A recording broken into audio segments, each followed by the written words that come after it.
విద్యాశాఖలో ఉన్నతాధికారి మాయమాటలు చెప్పడంలో కన్నింగ్ పనులు చేయడంలోనూ మహాముదురు. షష్ఠి పూర్తి దగ్గర పడుతున్న ఇంకా పులుపు చావని మదన కామరాజు టీచర్లపై దర్పం చూపిస్తూ మహిళా టీచర్లను లొంగదీసుకుంటూ ఎందరినో వంచిన కీచకుడు. ఇప్పుడు ఇతగాడి రాసలీలతో మొత్తం విద్యాశాఖ పాలన గాడి తప్పింది. కర్నూలు జిల్లా విద్యాశాఖలో కీచక ఉన్నతాధికారి రాసలీలల వ్యవహారంపై స్పెషల్ స్టోరీ.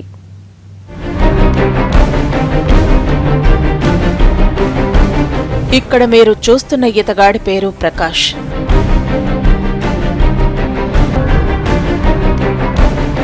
మహిళలను వంచడంలో పెద్ద పటాస్. చూసేందుకు అటు ఇటుగా ఉన్న సహోద్యోగులను మోసగించడంలో పెద్ద గడుగ్గాయ్.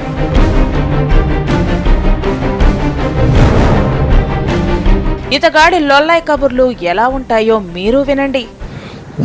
మంచిదంట ముహూర్తం పొద్దున్నాడు పెళ్లి చేసుకుంది. పెళ్లి కాడేసి టీచర్లందరూ పోయిందండి పిల్లలు వీళ్ళు ఉంటుంది కదా, నన్ను వీడను నీడను నేనే అని మా ఇంటి పక్క ఇల్లు చూస్తుందంటే దానికి నాకు కలిసి వచ్చేట్టు. తలుపు తీస్తే ఇద్దరు ఒకటి, గడేస్తే ఇద్దరు ఎవరెవరు, అది అట్లాంటి సెట్టింగ్ పెడుతుంది. అది అంతగా నేను ఎవరితో మాట్లాడుకోండి, దీంతో ఉంటారు. నువ్వు మొన్న ఎవడో మాట్లాడితే అని తిట్టేస్తుంది పాపము. అసలు నువ్వు లేకుంటే నేను స్కూల్లో ఉండలేను తెలుసా. ఇంకా కాకుల మాదిరి పీక తింటున్నాను. నేను వేరే డిపార్ట్మెంట్కి వస్తేనే మేలు కదా. అమ్ములు వెళ్తాను నేను చెప్పేది నిద్రపోతాను. నేను చెప్పేటప్పుడు నిద్రపోతాను చూడు కావాలకు. షష్ఠి పూర్తి ఏజ్కు దగ్గర పడుతున్న ఇతగాడి పులుపు మాత్రం చావలేదు. మాటలతో మాయ చేస్తూ అధికార దర్పం ప్రదర్శిస్తూ ఎందరో మహిళలను పక్కా ప్లాన్తో మోసం చేశాడు మాయదారి అధికారి. సమాజానికి ఆదర్శంగా నిలవాల్సిన విద్యాశాఖకు కీచకుల పీడ పట్టుకుంది. కొందరు వ్యవహార శైలితో మొత్తం డిపార్ట్మెంట్కే చెడ్డ పేరు వస్తోంది. కర్నూలు జిల్లాలో విద్యాశాఖ ఉన్నతాధికారి మహిళా టీచర్ల పట్ల కీచకుడిగా మారాడు. నిత్యం మద్యం మత్తులో మునిగిపోవడం, మహిళా టీచర్ల పట్ల అసభ్యంగా ప్రవర్తించడం అతగాడికి నిత్యకృత్యంగా మారింది. తాయిలాలు వేసి మహిళా టీచర్లకు ఆకర్షించడం ప్రథమ కర్తవ్యంగా పెట్టుకున్నాడు. కొందరు దళారులు అధికారి వీక్నెస్ క్యాష్ చేసుకునే పనిలో పడ్డారు. అతనితో అక్రమ మార్గంలో పనులు చేయించుకోవడానికి కొందరు మహిళా టీచర్లకు వల వేస్తున్నారు. కీచక అధికారి చేష్టలతో జిల్లా విద్యాశాఖ పాలన అదుపు తప్పింది.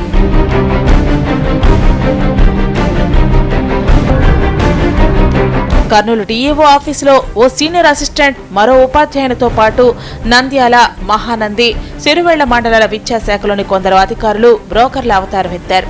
కొందరు మహిళా ఉపాధ్యాయులను ఆశపెట్టి కీచక అధికారి కోరికలు తీర్చేందుకు పురికొల్పుతున్నారు. ఇప్పటికే ఆ అధికారి కల్లూరు, కోడుమూరు, ఫ్యాపిలి, ఆదోని, కొలిమిగుండ్ల మండలాల్లోని కొందరు టీచర్ల జీవితాలతో ఆడుకున్నాడు. ఆ కీచక అధికారి రాసలీలలకు తన సొంత ఇంటినే కేంద్రంగా మార్చాడు. కీచక అధికారి కుటుంబం హైదరాబాద్ లో ఉండటంతో ఆయన రాసలీలకు అడ్డు అదుపు లేకుండా పోయింది.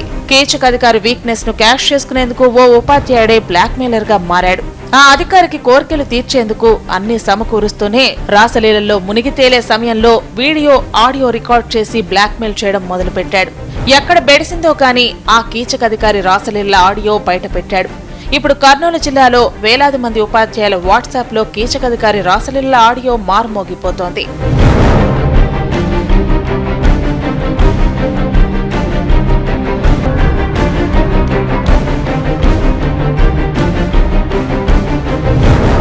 ఇదే అదనుగా కొందరు ఆడియో వినిపించి కీచక అధికారి నుంచి దండుకోవాల్సినంత దండుకున్నారు. దీంతో జిల్లాలో విద్యాశాఖ పాలన దారి తప్పింది.